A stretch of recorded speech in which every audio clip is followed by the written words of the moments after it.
Masai Motor. Aujourd'hui on se retrouve pour une nouvelle vidéo où je voulais vous parler de quelques petits points que j'avais oublié de dire sur la vidéo d'un an, comme sur par exemple la peinture, donc je vais vous dire quelques trucs dessus, et sur la position, donc c'est parti. Alors premier point, c'est la peinture de noir, en fait tout simplement la peinture noire de la moto. Là la mienne maintenant elle a 10 000 km, donc la moto, on peut le voir, je les ai passés hier, enfin ou avant-hier, je sais plus quand. Et genre en gros la peinture avec le soleil, eh ben, elle est plus noire. Donc à la caméra ça se voit pas trop, mais genre elle est plus vraiment noire. Par exemple là on voit très bien au niveau du klaxon. Eh ben, elle a perdu tout son éclat, elle est devenue un peu blanchâtre et avec cet aspect bizarre un peu. Et toute la peinture de toute la moto, donc tout le noir qu'il y a partout, donc au niveau du cadre, surtout là, surtout au niveau du T de fourche, elle s'en va. Donc par exemple, là on le voit bien, j'ai pas repassé au marqueur. Donc elle redevient dorée.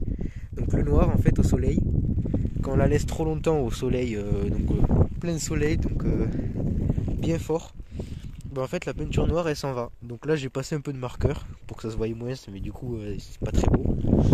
Et ça se voit pas trop à la caméra, je sais pas vraiment si ça se voit, mais en vrai ça se voit quand même pas mal. Et voilà, donc la seule peinture qui est bonne, enfin qui part pas en fait, c'est celle de ça là, celle des faux de la fourche. Et il y avait un autre endroit aussi, je sais plus où exactement.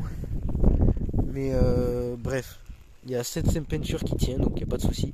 Mais tout le reste, donc le cadre, surtout le cadre, on peut le voir sur des annonces Le Bon Coin de motos qui sont déjà vieilles ou des trucs comme ça. Ben on voit que la peinture en fait elle se barre.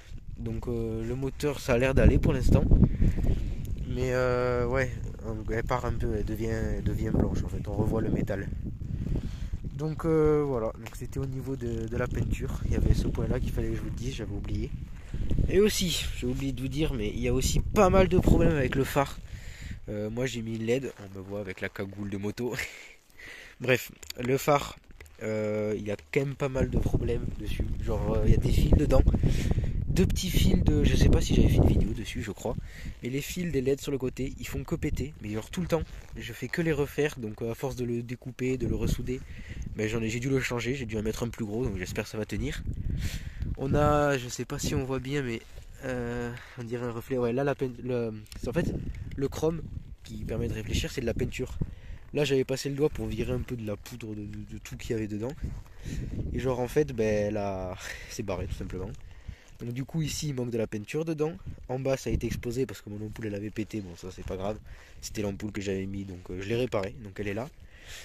Et le problème c'est qu'entre temps j'en avais mis une autre qui était plus puissante. Et en fait ça m'a fait fondre le truc là-haut. Donc ce phare c'est une épave. Surtout qu'en plus j'avais mis de la colle dessus. Donc c'est jaune maintenant là. Donc voilà, je suis un peu dégoûté pour ce phare. Mais c'est pas grave. De toute façon il marche encore hein. Puisque là regardez, hop, il marche encore super, donc tant mieux parce que je fais que le réparer tout le temps. Et voilà. On a le compteur aussi qui en hiver, il y a un petit peu de condensation qui se met. Et donc bon bah ça empêche rien, il marche très bien. C'est juste que bon c'est un peu. Ça m'énerve un peu à l'œil. Mais j'ai pas envie aussi que l'eau de la condensation elle se mette dans les circuits, ça me grille tout. Donc en vrai, je sais pas, pour l'instant ça a l'air d'être bien. Donc je laisse comme ça pour l'instant. Et je voulais parler d'un gros point aussi sur la moto, c'est la position et le confort de conduite. Alors, là-dessus, on a en gros le cul en arrière, les pieds en avant et les bras loin en avant. Ce qui fait que du coup, on a le dos vers l'avant et du coup on est obligé de regarder tout le temps. Comme on a le dos en avant, on est obligé de lever la tête comme ça tout le temps. Et genre en gros, du coup, ouais, moi ça me faisait mal. Les premiers 200 km, j'avais mal au cervical du coup. Mais je m'y suis habitué maintenant. Donc franchement, je trouve qu'elle est bien. Mais voilà, on n'est pas sur un truc non plus.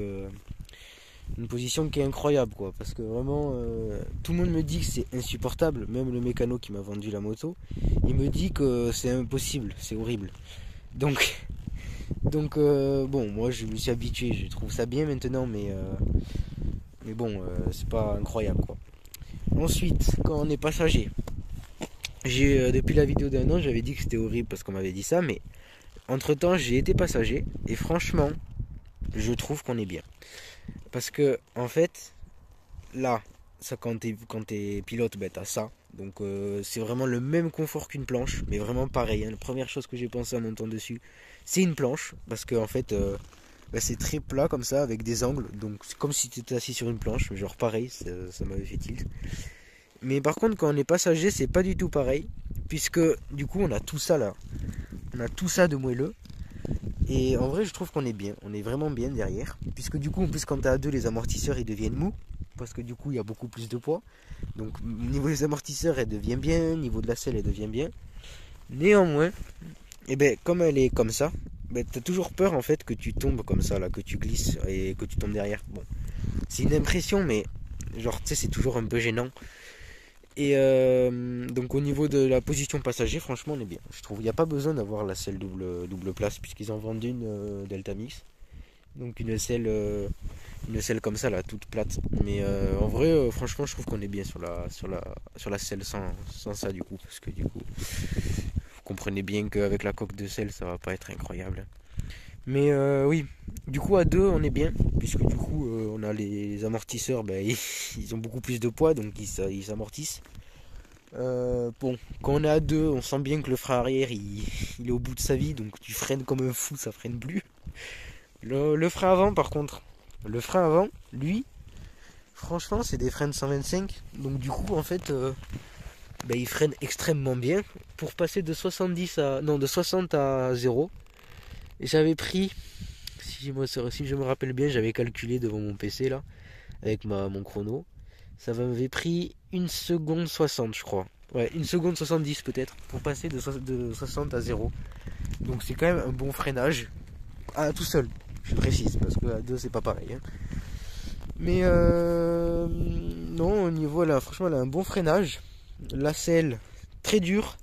La position, c'est un café racer, hein, voilà, donc c'est pas confortable, mais bon, moi je me suis habitué. J'ai peur pour mon dos en fait, le problème de cette position. C'est que bon, moi je m'y suis habitué donc je m'en fous. Mais genre moi, je me dis c'est quand même très mauvaise position puisque t'as le cul en arrière, les bras en avant et la tête en l'air, puisque du coup t'as le dos qui est penché vers l'avant. Parce qu'en fait t'as le dos que comme ça, donc la tête t'es obligé de la lever comme ça.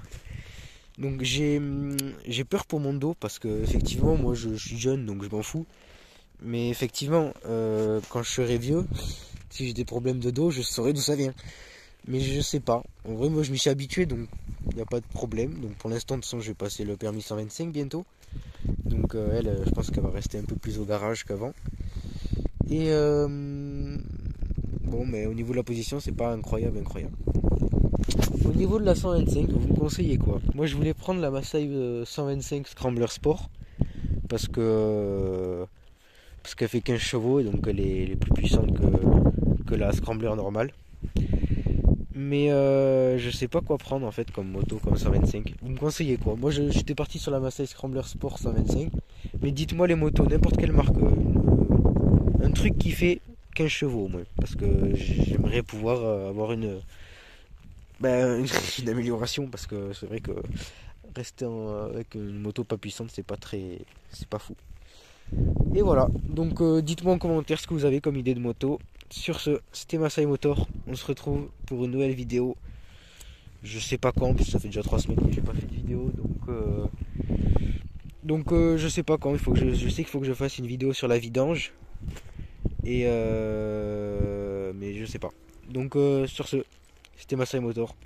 Abonnez-vous s'il vous plaît, c'est cool. Aussi, on est 200 abonnés, donc franchement merci, ça fait plaisir. Voilà. I love everything. Fire spreading all around my room. My world's so bright, it's hard to breathe, but that's alright. Hush.